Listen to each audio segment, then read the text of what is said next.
मामला आप लोगों का? जी मामला ये है, मैं गांव नावाडी का रहने वाला हूँ। मेरा नाम है एमडी नेमतुल्ला। मेरे साथ नाइंसाफ़ी व जुल्म हुआ।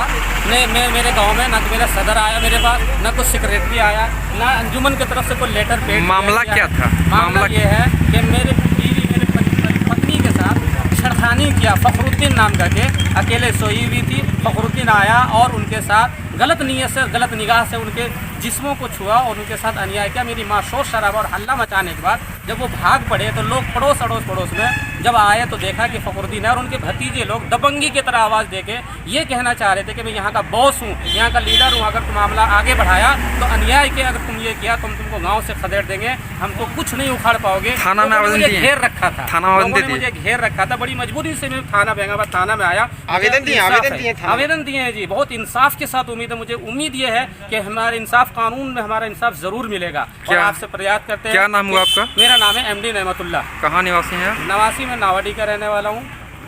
थाना मेरा कब की घटना कब की है? घटना है 24 तारीख का। अच्छा, 24 तारीख की रात को, 24 तारीख दिन 10 बजे दिन का दिन। ठीक है। कांग्रेस नेता मोहम्मद फखरुद्दीन का मामला पकड़ा तूल। जी जानकारी दे दें कि कांग्रेस नेता मोहम्मद फखरुद्दीन पर लगाए गए आरोप को लेकर के अंजुमन, सदर सेक्रेटरी, यहाँ के जनप्रतिनिधियों ने बिगुल फूंक दिया है और प्रशासन से उचित जांच की कार्रवाई करते हुए कार्रवाई की मांग की है। यहाँ पर सदर सेक्रेटरी और जनप्रतिनिधि लोग भी जमा हैं। आइए उन सब से जानते हैं कि आखिर मामला क्या है और क्या कहना चाहते हैं। जो मोहम्मद फखरुद्दीन पर लगाया गया आरोप है, वो आरोप में कितनी सच्चाई है और कितनी हकीकत है, कितना फसाना है, इन सब बातों को जानने के लिए हम आते हैं सदर सेक्रेटरी के पास। सबसे पहले जो अंजुमन इस्लाहुल मुस्लिमीन के नाम से इन्होंने बेंगाबाद थाने में आवेदन भी दिया है और ये क्या कहना चाहते हैं, इन्हीं से जानते हैं। क्या है सदर साहब, थोड़ा हकीकत बताइएगा। बताइए, हम पकड़े हुए हैं, बोलिए। हकीकत बात ये है कि असल जो फखरुद्दीन के ऊपर जो आरोप लगाया गया है, हाँ, ये सरासर बेबुनियाद है। अच्छा, समझे कि नहीं? जबकि ये कुछ पानी के नाली की तरफ मामला है और फखरुद्दीन और वो मामले की दूरी कम से कम 1/2 किलोमीटर की दूरी है। जहाँ मामला हुआ वहाँ से फखरुद्दीन का घर 1/2 किलोमीटर की दूरी है। इसीलिए ये किसी साजिश की तरह इसको फंसाया गया है।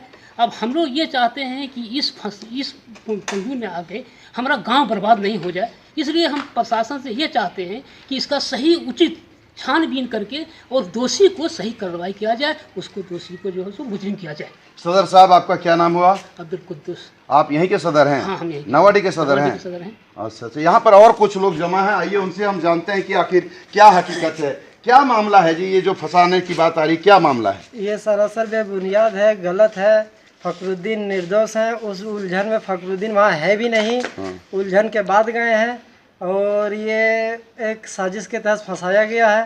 फखरुद्दीन वैसे इंसान नहीं है और जो महिला है मुद्दई और फखरुद्दीन है मुदाले, ये दोनों का संबंध ससुर और बहू का है। और उस रोज लास्ट रोजा भी है और लास्ट रोजा के दिन ऐसा घटिया हरकत कोई नीचे तबका के भी मुसलमान नहीं कर सकते। तो फखरुद्दीन मुखिया प्रतिनिधि होकर के कैसे करेंगे? क्या परिचय आपका यहाँ पर? मेरा नाम मोहम्मद असलम, नावाडी के रहने वाला। अच्छा अच्छा, ये जो इतनी हरकत भरी आरोप लगी हुई है मोहम्मद फखरुद्दीन कांग्रेस नेता पर, क्या कहना चाहेंगे आप? कैसा लग रहा है, क्या हकीकत है? यह आरोप बिल्कुल गलत है और हम सेक्रेटरी के तौर पर हम लोग बहुत ज़्यादा प्रयास किए हैं कि किसी तरह ये मसला ख़त्म हो। ये लड़ाई जो हल्का फुल्का हुई थी वो लड़ाई ख़त्म हो, लेकिन लोगों का वो नहीं माना और जिद्दी करके ये गलत आरोप इस पर लगाया गया और ये आरोप बिल्कुल गलत है। आप सदर सेक्रेटरी हैं यहाँ के? हाँ, हम क्या नाम हुआ आपका? मेरा नाम मोहम्मद जसीमुद्दीन हुआ। अच्छा, उस दिन घटना के पास वहाँ पर कोई थे जो प्रत्यक्ष रूप में? कौन थे वहाँ पर? जी हम आप थे? आप भी थे क्या? अच्छा, क्या मामला है वहाँ पर, हकीकत क्या है? मामला उसमें कुछ नहीं, वो थोड़ा नाली के लिए के झगड़ा हुआ था। थोड़ा बहुत ज्यादा नहीं, थोड़ा बहुत झगड़ा हुआ था। गाली गलौज उसमें से जो हम फोन प्रतिनिधि हम हैं वार्ड सदस्य का और फखरुद्दीन को फोन करके ही हम बुलाएं कि यहाँ उलझन हो रहा है नाली के लेके, इसलिए सलट देना है, आप आइए यहाँ। गया, नाली के पास नहीं गया, ये अपना पुराना घर के पास था और वहीं से वो लोग फखरुद्दीन को बोल रहा था मार देंगे तो काट देंगे तो बोल जबर कर देंगे, बहुत तरह का बात बोला।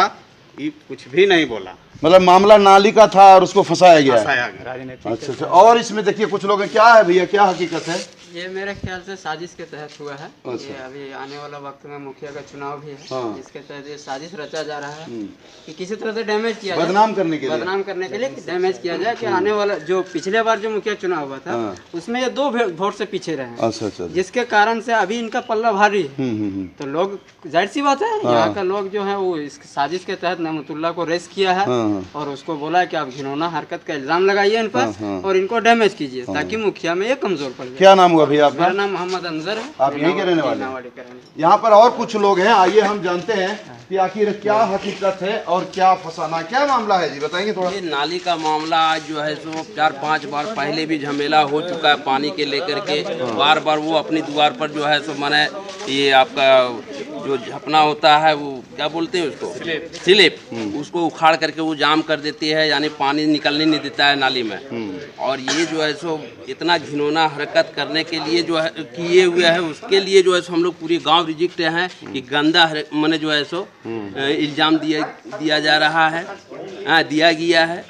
बाकी जो है सो नाली की मामला छोटा मोटा मामला है, बहुत बड़ा मामला नहीं है। क्या नाम है भाईजान आपका? मोहम्मद कमरुद्दीन नाम है। आप यहीं के रहने वाले हैं? कई तरह की बातें हो रही है, कई तरह की चर्चाएं हो रही है, लेकिन मामला जो निकल करके सामने आ रहा है वो देख सकते हैं, आप सुन सकते हैं कि आखिर हकीकत क्या है। क्या हकीकत मौलवी साहब बताएंगे? हकीकत इसमें यही है कि मतलब इसको साजिश के तहत फंसाया गया और ये बिल्कुल हकीकत बात है, इसमें कोई दोष नहीं है उनका? नहीं, इसका कोई कसूरवारी नहीं है।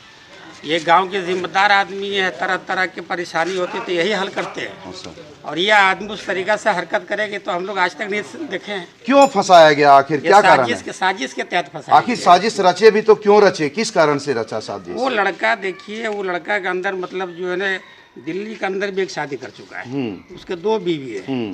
एक बीवी को ये हमेशा यही यूज करता है, किसी को फंसाना है, किसी को कुछ करना है। नहीं, उससे इससे को क्या लाभ मिलेगा फंसाने से? दिल्ली के अंदर वो तिहाड़ जेल के अंदर भी रह चुका है वो आदमी, ऐसा आदमी है वो। जो फंसाया उसका पति? हाँ, उसका नाम नियामतुल्लाह है। अच्छा, नहीं जैसे ये फंसाया फखरुद्दीन भाई को, जो फंसाने की बात आ रही है, आखिर क्यों फंसाएगा? कुछ तो लोभ लालच, कुछ तो फायदा होगा ना उनको, जब भी ना फंसा रहा होगा। हाँ, ये सब मतलब जो है ना पता नहीं, हमको जानकारी नहीं, लेकिन ये सब बिल्कुल साजिश है, गलत बात है। साजिश और गलत बात है। क्या शुभ नाम हुआ आपका? मेरा नाम मोहम्मद शाहिद। आप यहीं के निवासी हैं? देखिए, कई तरह की बातें आ रही है, हम लोग सीधे चलते हैं जिस पर आरोप लगाया जा रहा है और ये घिनौनी हरकत का आरोप है कांग्रेस नेता मोहम्मद फखरुद्दीन पर। हम लोग सीधे चलते हैं मोहम्मद फखरुद्दीन के पास और पूछते हैं, उन्हीं से जानते हैं कि यह जो लगाया गया आरोप है इसमें कितनी सच्चाई है और इस संबंध में वो क्या कहना चाहते हैं। उन सब बातों के लेकर के हम चलते हैं मोहम्मद फखरुद्दीन के पास कि आखिर क्या हकीकत है और जो आरोप लगाया गया उस पर क्या कहना है। जी फखरुद्दीन भाई, ये जो आरोप लग रहा है आप पर, ऐसी घिनौनी और गंदी हरकत, इस पर क्या कहना है आपका? देखिए, मैं शुरू से समाज का काम करते आया हूँ, एक सामाजिक आदमी हूँ और बीते 2015 में मुखिया का चुनाव भी लड़ा हूँ और मात्र मैं 2 वोट से उस चुनाव को हार गया। ये मुझे एक राजनीतिक षड्यंत्र के तहत एक घिनौना हरकत यानी घिनौना चीज़ों में फंसाया गया है और ये जो मामला मेरे सामने जो है वो बिल्कुल बेबुनियाद है, बेबुनियाद है। किसी तरह का कोई हम पर आज तक पूरे ज़िंदगी में, पूरे 50 साल की लाइफ हो रही है, आज तक मेरी ज़िंदगी में आज तक कोई आरोप नहीं आया। आज तक मेरे ऊपर में ना एक केस आया, ना एक पंचायती मेरे ऊपर में आया और ये एक राजनीतिक षड्यंत्र, हमारी जो लोकप्रियता को देखते हुए लोगों को जो बर्दाश्त नहीं हो रहा है, तो एक राजनीतिक षड्यंत्र के तहत हमको फंसाया जा रहा है। मुझे उम्मीद है गिरिडीह प्रशासन से और न्यायपालिका पर कि ये न्याय हमको मिलेगा और मुझे पूर्ण विश्वास है यहाँ के प्रशासन पर कि सही उचित जांच कर दोषियों पर कार्रवाई करेगा। इसी पर एक अल्लामा इकबाल शायर बोला है कि क्या बोल रहे हैं, देखिए, सच्चाई छिप नहीं सकती है बनावट के वसूलों से, खुशबू आ नहीं सकती है कागज़ के फूलों से। ये बात सच है और सच एक दिन सामने आएगी। लगाए गए आरोप को इन्होंने बेबुनियाद और खारिज किया है। इनका कहना है कि सच्चाई छिप नहीं सकती बनावट की वसूलों से और सुगंध कभी आ नहीं सकती कागज की फूलों से। देखिए, ऐसा है कि मामला चाहे बहरहाल जो भी हो, मामले में अगर सच्चाई हो, मामले में अगर हकीकत हो, अगर दोषी हो तो उस पर सख्त से सख्त कार्रवाई हो और अगर निर्दोष हो तो उस पर सज़ा ना हो, उसको उसे बाइज्जत बरी करने की ज़रूरत हो। आगे कार्रवाई और आगे प्रशासन की यह दायित्व बनता है कि मामला हकीकत क्या है वो निश्चित रूप से प्रशासन जांच करे और जांच करके जो दोषी पाया जाए उस पर कार्रवाई हो, यह बीएनबी भी चाहती है। तो बने रहें बीएनबी के साथ, क्योंकि बीएनबी सच है तो बोलेगा। कैमरामैन सिमजी पांडे के साथ जगन्नाथ। जय हो, जय हिंद, सत्य में जयते, वंदे मातरम। Thank you.